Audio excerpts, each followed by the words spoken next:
কথা হচ্ছে যে সিরিয়াতে যেটা হয়েছে, সিরিয়াতে তো সেই আপনি বলেছেন হাফেজ আল আসাদ যখন এসেছে 1971 সালে দিকে, উনি বোধহয় তখন বিমান বাহিনী প্রধান ছিলেন। ওনারা তো আলাউই বলে একটি শিয়া সম্প্রদায়ের প্রতিনিধি ছিলেন।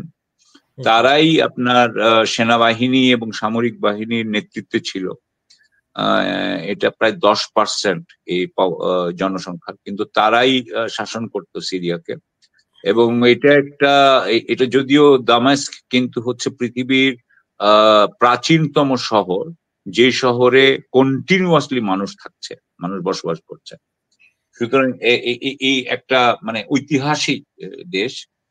তা আপনি তো জানেন যে প্রথম কথা হচ্ছে যে হাফেজ আল আসাদ এবং বাশার আল আসাদের শাসনকে আমি কোনো মতেই সাপোর্ট করতে পারি না, কারণ এটা একেবারেই একনায়কতন্ত্র এবং স্বৈরতান্ত্রিক এবং টোটালিটারিয়ান একটা